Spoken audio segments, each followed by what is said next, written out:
मेरी नौकरानी रोज मुझे कहती, मालकिन आप नाइट शिफ्ट मत किया करें, आपके हिस्से की सजा मुझे भुगतनी पड़ती है। मुझे उसकी बातों की समझ ना आई। एक दिन मेरी तबीयत खराब थी तो अपनी जगह किसी और को ड्यूटी देकर मैं अचानक जल्दी घर आ गई तो मेरे कमरे से चीख की आवाज ही आ रही थी।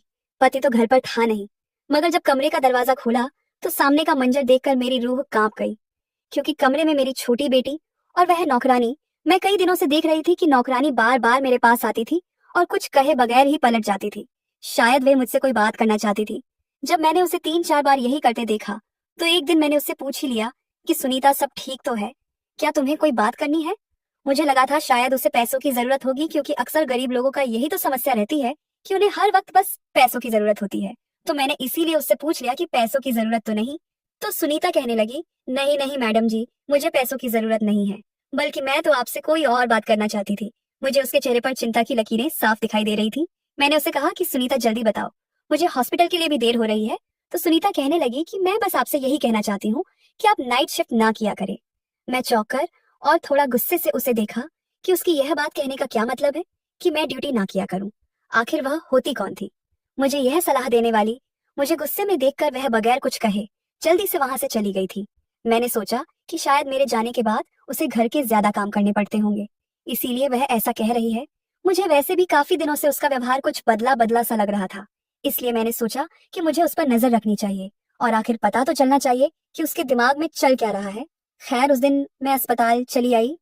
वैसे तो मैं दिन की ड्यूटी ही किया करती थी, लेकिन पिछले 4 साल से मैं नाइट शिफ्ट कर रही थी और मुझे इसमें इसलिए भी कोई समस्या नहीं होती थी कि अब तो बच्चे बड़े हो गए थे।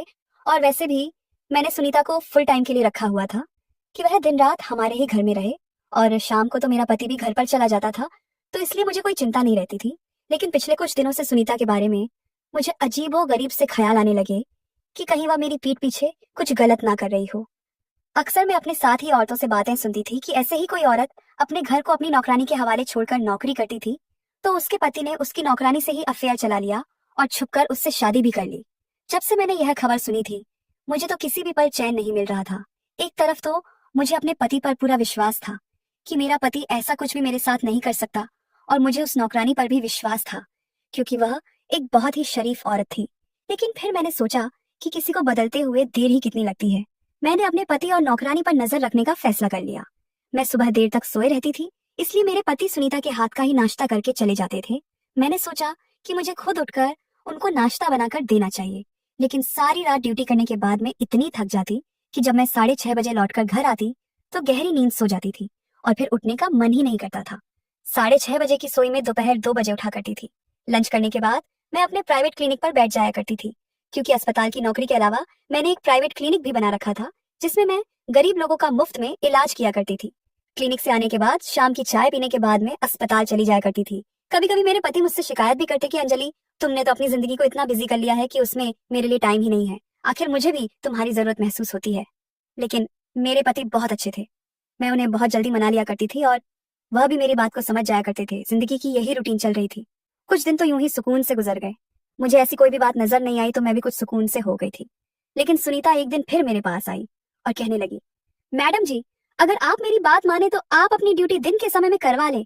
आपके जाने के बाद आपके किए की सजा मुझे भुगतनी पड़ती है। इस बार वह बहुत गुस्से से कह रही थी और अपनी बात खत्म करके वहां से जा चुकी थी। उसकी बात सुनकर मैं तो हैरान रह गई थी कि मेरे हिस्से की सजा का क्या मतलब था। कहीं वह मेरे हिस्से का समय मेरे पति के साथ तो नहीं गुजर रही थी? ये सोचते ही मेरे कदमों तले से जमीन जैसे सरकने लगी थी। मेरा विश्वास था जो मेरे पति के ऊपर वह डगमगाने लगा था। लेकिन फिर मैंने सोचा कि नहीं, ऐसा नहीं हो सकता। वह बस ऐसे ही कह रही होगी, लेकिन फिर भी मुझे जानना तो चाहिए कि आखिर उसकी इस बार बार की जिद के पीछे मकसद क्या था कि मैं नाइट शिफ्ट ना करूं, दिन की ड्यूटी करवा लूं। मैं एक डॉक्टर थी और मैंने सारी जिंदगी ईमानदारी से काम किया था और कभी कोई एक्स्ट्रा फेवर या किसी का एहसान नहीं लिया था।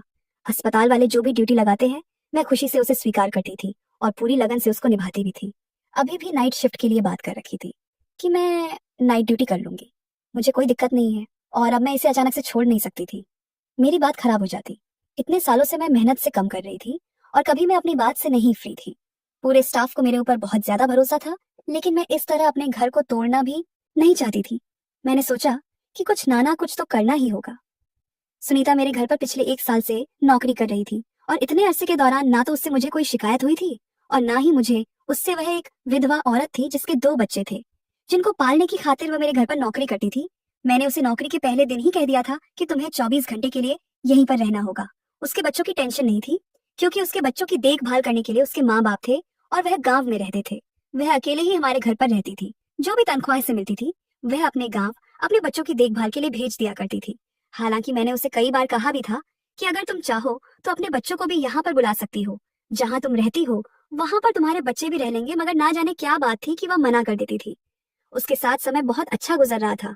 आज तक उसने कभी किसी की शिकायत नहीं की थी, लेकिन अब पिछले कुछ दिनों से मैं देख रही थी कि उसका व्यवहार अजीब सा हो गया है।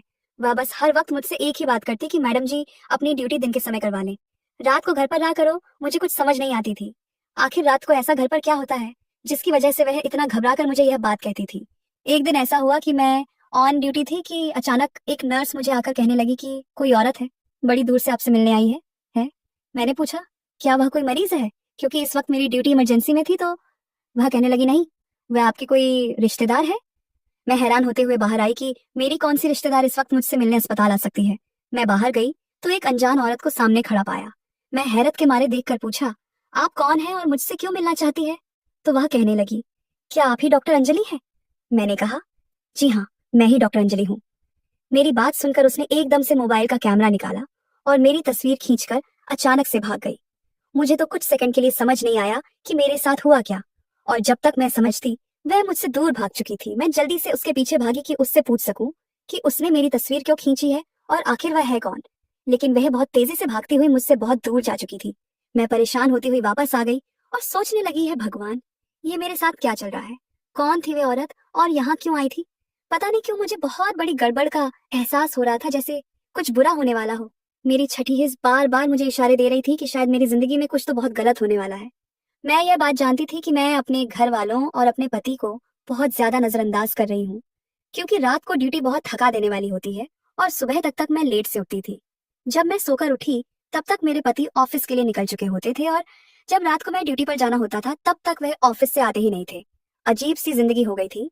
काफी दिनों से मेरे पति से तो मेरी बातचीत ही नहीं हो पा रही थी। मुझे इस बात का एहसास हुआ तो मैंने फौरन से अपना मोबाइल निकाला और अपने पति को कॉल करने लगी। मैंने सोचा कम से कम फोन पर ही बात कर लूं, लेकिन मेरे पति मेरा फोन नहीं उठा रहे थे। फिर मैं उनके ऑफिस के नंबर पर कॉल की तो उनकी सेक्रेटरी ने बताया कि वह तो पिछले कई दिनों से दफ्तर ही नहीं आ रहे। सेक्रेटरी की बात सुनकर तो मैं हैरान रह गई थी। मुझे तो कुछ खबर ही नहीं थी कि वह दफ्तर जा भी रहे हैं या नहीं। लेकिन परेशानी वाली बात तो यह थी कि वह रोजाना घर से दफ्तर के लिए निकलते थे, फिर ऐसे कैसे वह कहीं जा सकते हैं। अगले दिन मैंने सोचा कि मैं छुट्टी कर लेती हूँ। जब मैं यह बात घर में बताई तो सब बहुत खुश हुए। खास तौर पर मेरी नौकरानी सुनीता के चेहरे पर तो सच्ची खुशी के हाव भाव नजर आ रहे थे। रात का खाना खाकर फ्री हुई तो मैं ऐसे ही टहलने के लिए बाहर आ गई तो मैंने देखा सुनीता किसी से फोन पर बात कर रही थी और वह किसी को बता रही थी कि मैडम जी आज घर पर ही हैं। शुक्र है कि आज मेरी जान छूट गई, वरना तो उनके हिस्से की सजा भुगत भुगत शायद मेरा दम ही निकल जाता। जब मैं उसके करीब गई तो उसने जल्दी से घबराकर फोन बंद कर दिया और मैंने उससे पूछा कि किससे बात कर रही हो, तो कहने लगी किसी से भी नहीं, अम्मा से अपने बच्चों का बस हाल चाल पूछ रही थी। मुझे अब सुनीता के बारे में शक हो चुका था। ये कोई तो खिचड़ी जरूर पका रही है या फिर मुझसे कोई बड़ी बात छुपा रही है। कहीं ऐसा तो नहीं ये किसी गलत काम में पड़ गई हो। मैंने सोचा कि आज घर पर रहकर देख लेती हूँ कि आखिर यहाँ पर ऐसा होता क्या है, लेकिन मुझे तो कुछ भी ऐसा गलत महसूस नहीं हुआ। सब लोग बड़े आराम से सोए रहे। मेरा पति मेरी छुट्टी का सुनकर बहुत खुश हुआ था। कहने लगा कि कितना समय हो गया है, हमें एक साथ समय गुजारने का मौका ही नहीं मिला। मैं भी सोचने लगी, क्या यह वाक्य खुश है या खुश रहने का नाटक कर रहा है। मैं उसे खोजती हुई नजरों से देख रही थी। कहीं ऐसा तो नहीं कि मेरे घर से जाने के बाद उसका और मेरी नौकरानी का कुछ चक्कर चलता हो, इसलिए वो मुझे कहती हो कि आप घर पर ही रहा करें। मेरी एक बेटी और एक बेटा था। बेटी कॉलेज में पढ़ती थी, बेटा छोटा था और वह स्कूल जाता था। इस घर में हम बस 4 ही लोग थे और मेरा ख्याल था इतने सारे लोगों के लिए सिर्फ एक ही नौकरानी काफी है। इसलिए मैंने कभी सुनीता के अलावा किसी और को रखने के बारे में सोचा ही नहीं। और अगर एक दो बार मैंने अपने घर वालों से पूछा भी कि कोई और नौकरानी रख लूं, तो सबने सुनीता की बहुत तारीफ करते हुए कहा था कि उसके होते हुए उन्हें कोई परेशानी नहीं। तो फिर क्या जरूरत है कोई दूसरी नौकरानी रखने की। तो मैं भी सुकून से हो गई थी। लेकिन कुछ दिनों से मैं देख रही थी कि सुनीता और मेरी बेटी रिया आपस में कुछ ज्यादा ही प्यार से रहने लगे थे। रिया हर वक्त सुनीता के आसपास रहती, कभी उसके कमर में बाहें डाले खड़ी होती, कभी उसके गालों पर प्यार कर रही होती। मुझे यह देखकर बहुत अजीब लगता था, आखिर वह सुनीता को इतना प्यार क्यों करने लगी थी। मैं यह भी देख रही थी कि रिया तो सुनीता के करीब जाने की कोशिश करती थी, उससे प्यार करने की कोशिश करती थी, लेकिन सुनीता उससे दूर भागती थी। खैर, उस दिन मैंने पूरा दिन और पूरी रात घर पर रहकर देख लिया था।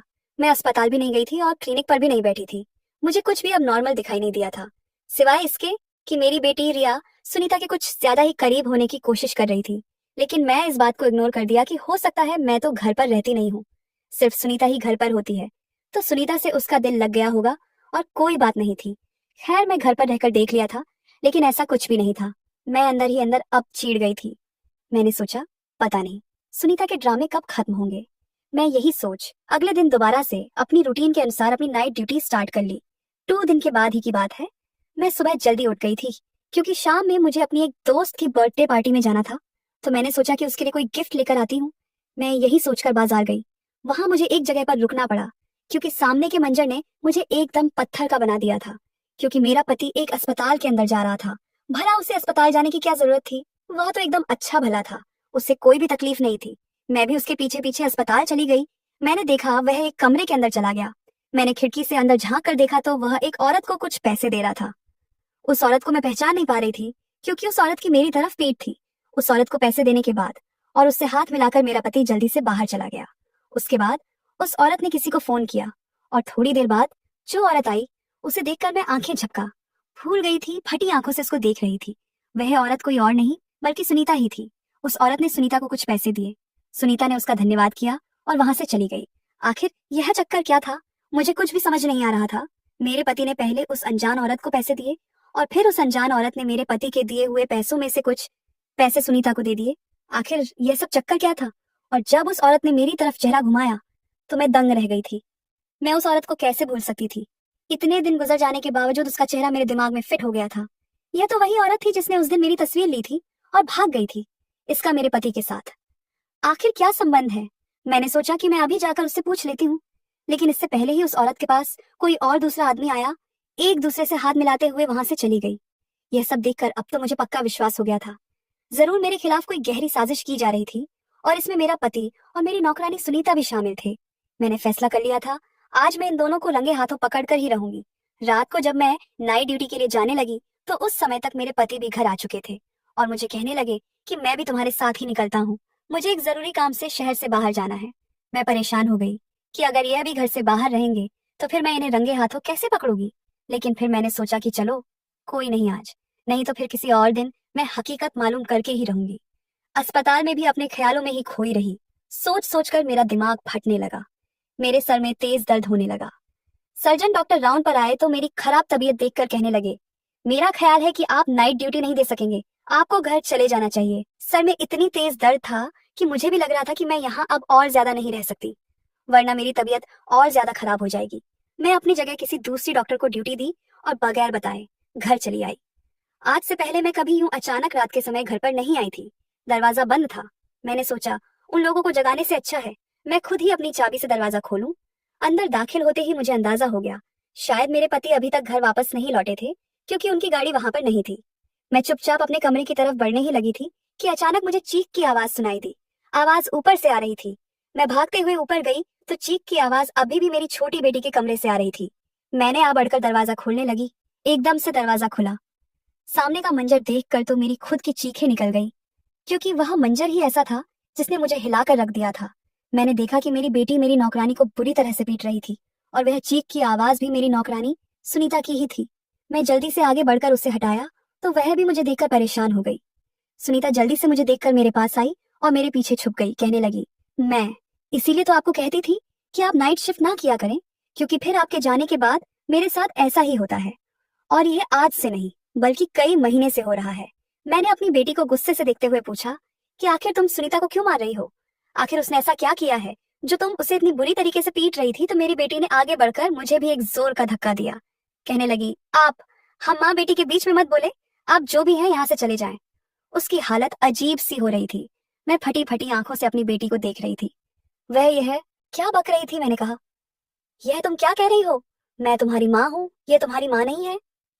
मुझे लग रहा था जैसे वह अपने होशो हवास में नहीं है। दूसरी तरफ सुनीता बहुत बुरी तरह से डरी हुई थी। उधर रिया की हालत भी खराब होने लगी थी। वह गुस्से के मारे कमरे का सामान इधर उधर फेंकने लगी थी। मुझे लगा कि कहीं वह अपने आप को नुकसान ना पहुंचा ले। मैंने जल्दी से अपने साथ लाए बैग में से नींद का इंजेक्शन निकाला और रिया को लगा दिया।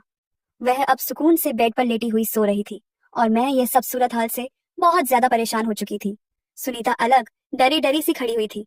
मुझे समझ नहीं आ रहा था कि आखिर ये सब हो क्या रहा था। मैंने सुनीता से पूछा कि ये सब क्या है और कब से हो रहा है और तुमने मुझे बताया क्यों नहीं। तो वह कहने लगी कि आप मेरे साथ आए, मैं आपको सब कुछ बताती हूँ। मैं अपनी बेटी को देख देख कर परेशान हो रही थी कि आखिर उसे क्या हो गया है, वह मुझे पहचानने से इनकार क्यों कर रही है।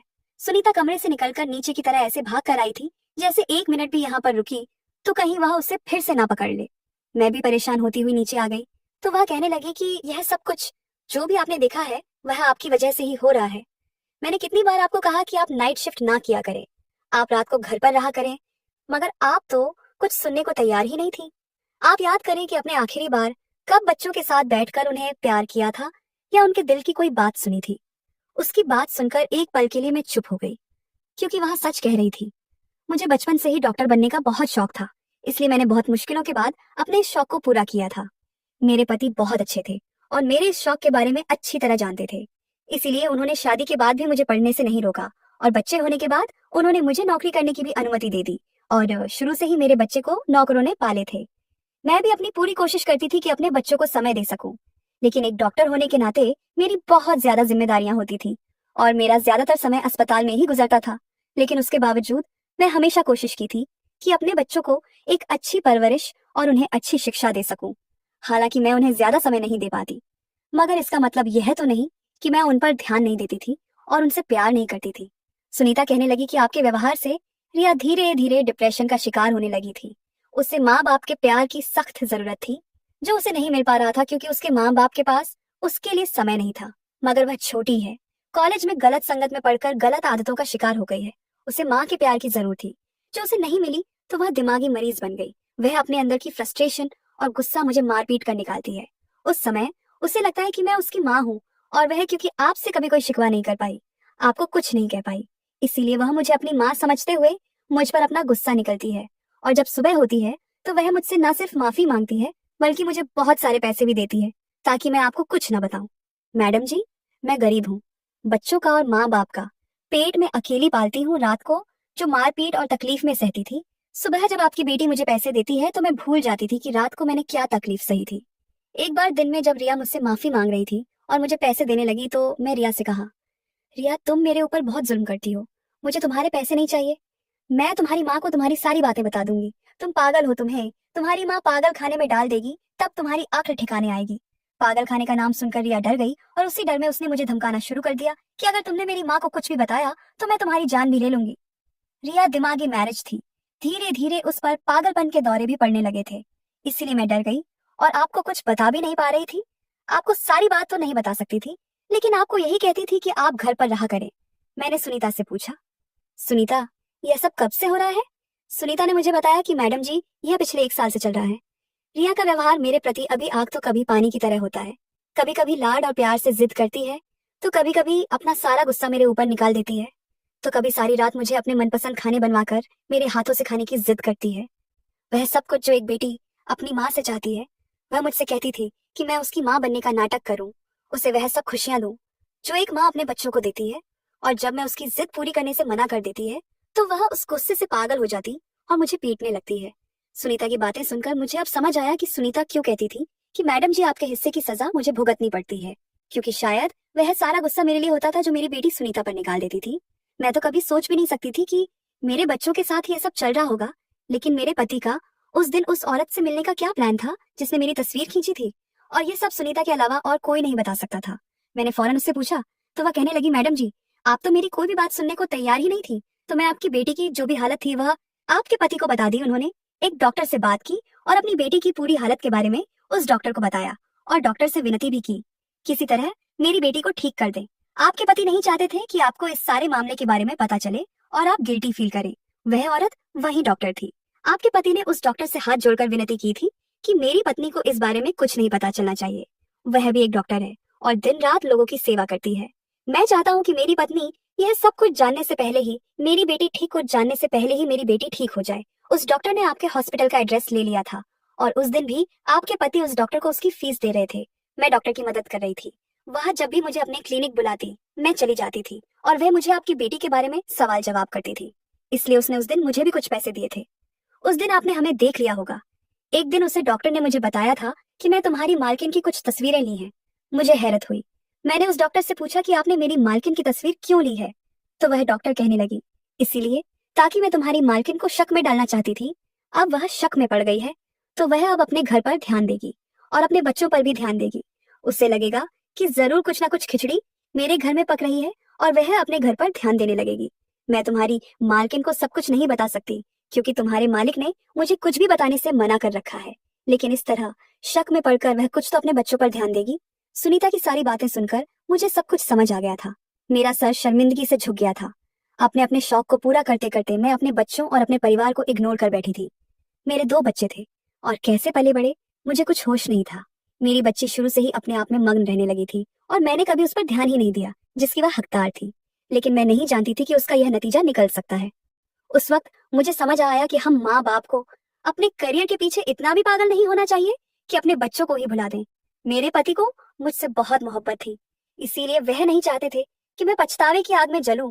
इसीलिए वह खुद सारे मामले ठीक करना चाह रहे थे। मगर मैं अब समझ गई थी कि शायद उस डॉक्टर के अलावा मुझे भी अपना किरदार निभाना होगा। मैंने कुछ समय के लिए छुट्टी ले ली ताकि अपने घर अपने बच्चों को समय दे सकूं, और हम सब ने मिलकर मेरी छोटी बेटी को ठीक कर लिया और मैं भी उस दिन के बाद दिन की ड्यूटी लगवा ली, सुबह 10 बजे से शाम 4 बजे तक, ताकि मेरे बच्चों को मैं कुछ समय दे सकूं। अगर आपको हमारी कहानी पसंद आई हो तो वीडियो को लाइक करें। चैनल पर नए हैं तो चैनल को सब्सक्राइब जरूर करें। धन्यवाद दोस्तों।